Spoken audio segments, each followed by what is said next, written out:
하나님 말씀 디도서 3장 8절에서 15절의 말씀입니다.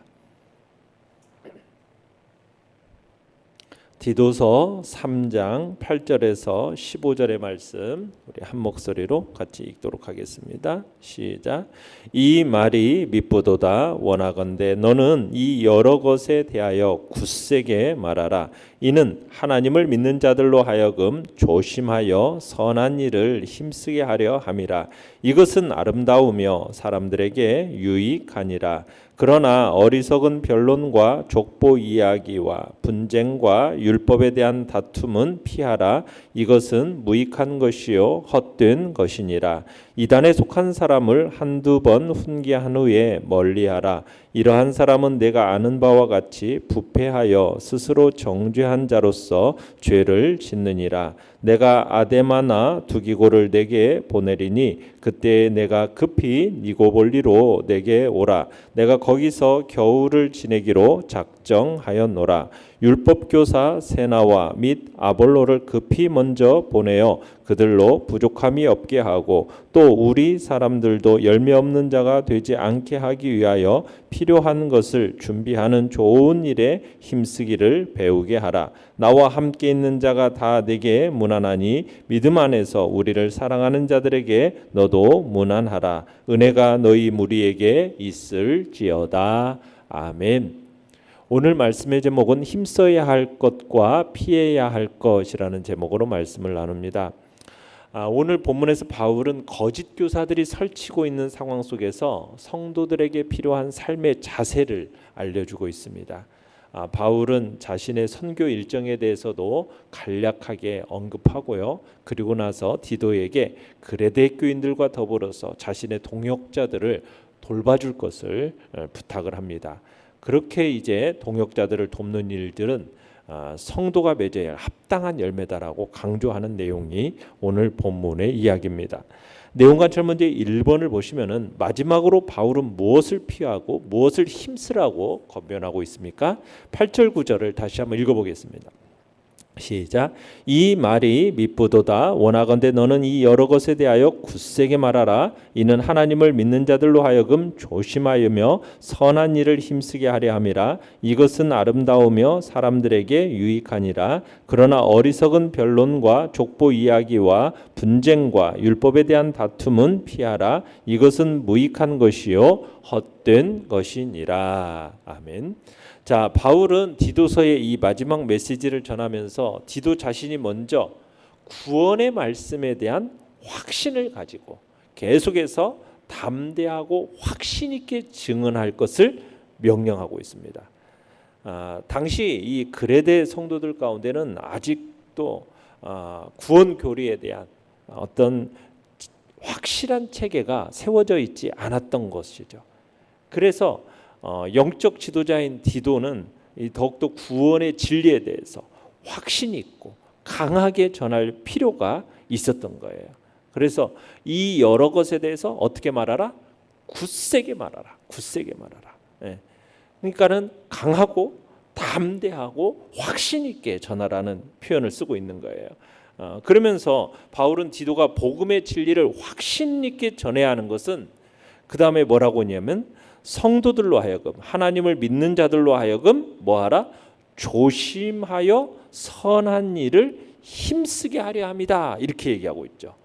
여기서 조심하여라는 말은 무슨 얘기냐면 깊고 오묘한 이 진리의 말씀을 깊이 묵상하는 가운데 말씀으로 자신을 돌아봐야 한다라는 의미를 나타내고 있습니다.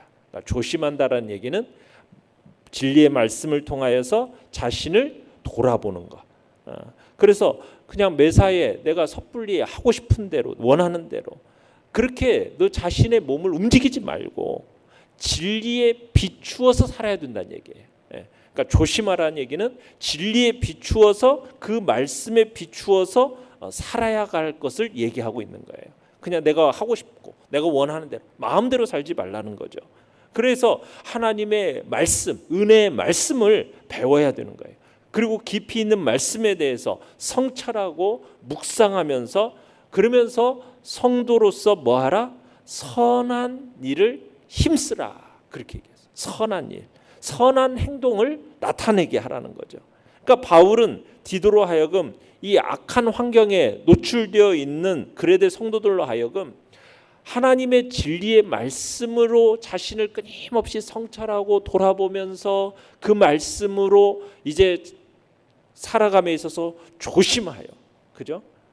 그 말씀으로 비추어서 그 선한 일에 주의하며 살아가도록 지금 격려하고 촉구하고 있는 겁니다. 선한 일, 이게 이제 그 행하는 사람뿐만 아니라 뭐하다? 그 선행에 되는 사람들에게까지도 뭐하다라는 거예요. 아름답고 유익하다라고 얘기를 하고 있는 겁니다. 그래서 뭘 힘써야 되는가? 조심해서 선한 일을 힘쓸 것을 얘기하고 있는 겁니다. 자, 그러면서 뭘 피하라고 얘기하고 있습니까? 어리석은 변론과 족보 이야기와 분쟁과 율법에 대한 다툼은 피하라 권면하고 있죠. 어리석은 변론. 이 어리석은 변론이라는 건 뭐냐면 사실에 근거하지 않고 그저 단지 자신의 주장을 합리화시키기 위한 어떤 소모적인 말싸움 벌이는 것. 이것은 피하라는 겁니다. 이건 어리석은 거라는 거예요. 해롭고 쓸모없는 거라는 거예요. 그 다음에 족보 이야기는 뭐냐면 대부분의 유대인들이 어떤 구약이나 또 기타 다른 것에서 출발해 가지고 갖가지 가문에 대해서 자신의 가문에 대해서 어떤 허구적인 이야기들을 만들어내는 거예요. 전설들을 만들어내는 거예요. 우리는 이런 족보를 이렇게 쭉 해가지고 우리는 이 가문 속에서 이렇게 되었다라고 하면서 자신들의 어떤 우월성을 그 족보를 통해서 내세웠다라는 거죠. 그리고 또 성경에서 말하지도 않고 있는 어떤 일종의 신화들을 만들어내 가지고 자신들 나름대로의 어떤 신앙 전통을 확립하고 또 자신들의 신앙을 정당화시키는, 그래 가지고 서로 잘났다고 서로 비교하고 자랑하는 그런 말들을 뭐하라? 그치라는 거예요. 그러니까 족보 이야기를 통해서 자신의 가문은 뭐 이런, 우리의 조상은 이러이러합니다 하면서 막 이런 그런 엉터리 같은 족보 이야기는 그치라는 거예요. 그러면서 또 뭐라는 거예요? 분쟁과 율법에 대한 이야기, 그런 다툼은 피하라는 거죠. 교리적인 언쟁, 종교적인 형식을 두고 다투는 어떤 비생산적인 일, 이런 것들은 피하라는 거예요. 다 뭐하다는 거예요? 다 무익한 것이고 헛된 것이다. 그러면서 이런 것들은 피하라고 권면하고 있습니다. 내용관찰 문제 2번입니다. 이단에 속한 사람을 대하는 바람직한 태도는 무엇입니까? 자, 10절을 읽어보겠습니다. 10절 시작. 이단에 속한 사람을 한두 번 훈계한 후에 멀리하라. 자, 이단에 속한 사람은 어떻게 하라고 얘기하고 있어요? 한두 번 훈계한 후에 멀리하는 게 바람직한 태도라는 거예요. 이단은 교회가 고수하고 있는 진리를 저버리는 사람들입니다. 그리고 자기 자신들이 고안해내는 어떤 거짓된 진리를 택한 무리들이에요. 그들이 이단들입니다.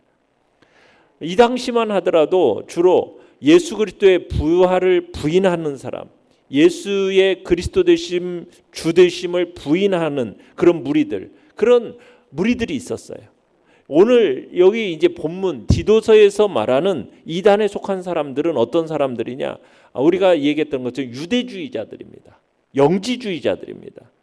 바울은 이단에 속한 자들에 대해서 처음에는 몇 번은 훈계하라는 거예요. 이단들을 향해서 그들의 영혼을 긍휼히 여기는 마음으로 돌이킬 수 있도록 바른 진리를 가르치고 권면할 필요는 있어요. 그렇게 몇 번 권면했는데 돌이키지를 않으면은 바울은 그들에 대해서 어떻게 하라고요? 단호하게 멀리하라는 거예요. 비진리에서 돌이키지 않는 한 그들은 멀리해야 할 존재라는 거예요. 왜냐하면 그들로부터 우리가 잘못된 영향을 받을 수 있기 때문에, 그래서 그들은 가까이 할 존재가 아니라는 거죠. 몇 번 이렇게 진리로서 몇 번 이렇게 훈계하고서는 그렇지 않으면은 멀리해야 할 존재가 이단임을 얘기하고 있는 겁니다. 연구와 묵상 문제 3번입니다. 이단에 속한 사람을 그렇게 대해야 하는 이유는 무엇이겠습니까? 자, 11절을 읽어보세요. 11절 시작. 이러한 사람은 내가 아는 바와 같이 부패하여 스스로 정죄한 자로서 죄를 짓느니라. 자, 바울이 디도에게 이런 자들을 멀리하게 하는 이유에 대해서 설명하는데, 이들의 상태는 이미 너무나도 악화되고 부패해서 그들 스스로는 이런 상태에서 돌이킬 수 없는 심각한 상황에 이르렀기 때문에 그들은 멀리해야 될 존재라는 거예요. 스스로 죄를 짓고 진리에서 떠난 것을 알면서도 의도적으로 죄를 짓는 상태에 있는, 그런 상태에서 벗어나지 않고 도리어 이를 즐기는 사람들이라는 거예요. 그러니까 그들은 이미 진리에서 떠난 자들이니 돌이키기 어려운 자이니 바울은 이들을 피하라고, 멀리하라고 지시하고 있는 것입니다. 느낀 점 4번입니다. 바울이 그레데 사람들과 그곳을 방문하는 자신의 동역자들 모두에게 서로의 필요를 채우라고 당부하는 것을 보며 무엇을 느낍니까? 자, 하나님의 은혜라는 것은 독점하는 것이 아닙니다. 하나님의 은혜는 모든 이들과 함께 나누어야 하는 거예요. 그걸 우리에게 보여주고 있어요. 우리가 하나님의 은혜를 받았잖아요. 그러면 이것은, 은혜라는 것은 혼자 독점하는 것이 아니라 모든 사람과 함께 나눔으로써 그 은혜를 더욱 풍성하게 해야 된다. 우리는 그걸 느끼는 거예요. 은혜가 크면 클수록 더욱 큰 사랑과 겸손으로 이를 풍성히 나눔으로써 이로 인해서 받은 축복이 더욱 넘치게 하는 것, 이를 주신 하나님의 사랑과 영광도 더욱 밝히 드러나도록 해야 함을 이야기하고 있는 겁니다. 자, 본문 12절을 한번 읽어보겠습니다. 12절 시작. 내가 아데마나 두기고를 내게 보내리니 그때 네가 급히 니고볼리로 내게 오라. 내가 거기서 겨울을 지내기로 작정하였노라. 자, 바울은 디도에게 아데마나 두기고를 그레데에 파송할 거라는 거예요. 그리고 이제 그때 디도로 하여금 니고볼리로 올 것을 명령하고 있어요. 자, 바울은 디도와 니고볼리에서 이게 합류할 경우에 아데마 혹은 두기고를 이 그레데에 파송해서 디도의 자리를 대신하게끔 하려고 했던 것으로 계획을 갖고 있었던 거죠. 이 니고볼리라는 곳은 어떤 곳이냐면 지리적으로 그리스 북쪽 해안 지역에 있는데, 이곳은 북서풍이 약해가지고 겨울을 보내기 아주 좋은 휴양지라고 합니다. 그곳으로 이제 오라고 하는 거죠. 그러면서도 이곳은 어떤 곳이냐, 달마디아라는 곳에 선교 활동을 하기에 좋은 활동기지로서 어떻게 보면은 달마디아 전도의 중심지가 바로 이 니고볼리라는 곳이었어요. 그래서 사도 바울은 이 니고볼리에서 겨울을 함께 보내기 위해서 디도에게 지금 그곳으로 속히 오라, 지금 그렇게 얘기를 하고 있는 겁니다. 자, 그러면서 13절을 읽어보겠습니다. 13절 시작. 율법교사 세나와 및 아볼로를 급히 먼저 보내어 그들로 부족함이 없게 하고. 자, 사도 바울은 디도에게 율법교사 세나, 아볼로, 이 사람들을 먼저 보내겠다라는 거죠. 그러면서 그들로 하여금 부족함이 없게 하도록 지시를 내리고 있어요.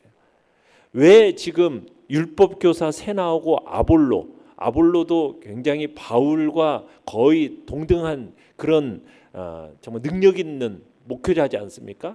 그런 이 아볼로를 보내는 이유는 뭐겠어요? 이 당시에 그레데에 너무나도 많은 거짓 교사들, 이단들, 이게 극성을 부리고 있기 때문에 율법과 복음의 진리에 능통한 이 세나와 아볼로를 서신과 함께 보내면서 디도의 사역을 돕도록 하는 거죠.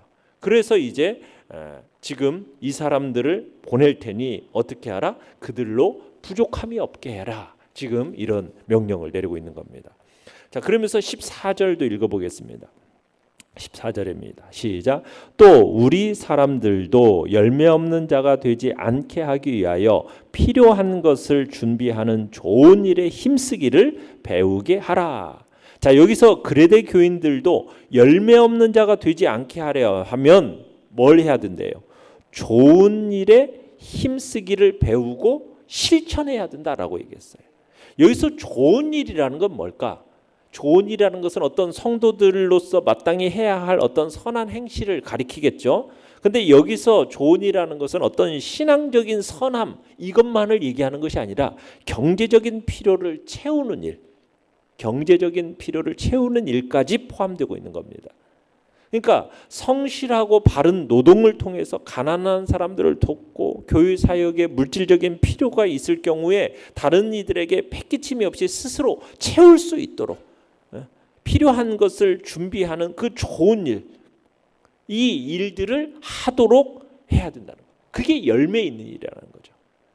그러니까 건전하고 바른 신앙이라는 건 뭐냐?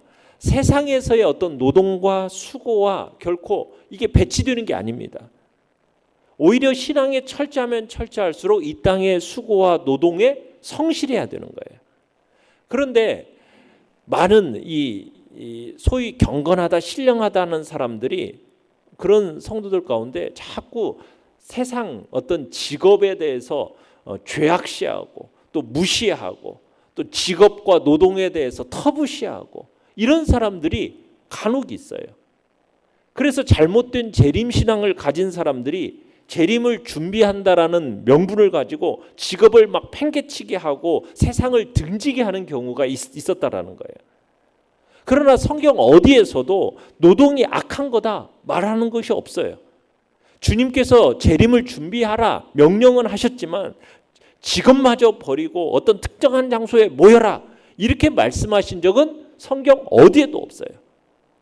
그런데 이 당시 이 재림을 준비한다라고 얘기하면서 허황된 생각을 가지고 직업을 멀리하고 직업을 버리고 그리고는 재림을 준비한다고 하면서 어떤 신령한 자기들끼리 모여서 뭐 기도하고 뭐 말씀 보고 뭐 여기에만 하는 것이 마치 그것이 신령한 것처럼 생각하는데 그것은 오히려 열매 없는 자가 될 수 있다라는 거죠. 그래서 사도 바울이 뭐예요? 누구든지 일하기 싫어하거든 먹지도 말게 하라고 책망하면서 조용히 일할 것을 명령하고 있는 것이 사도 바울의 이야기거든요.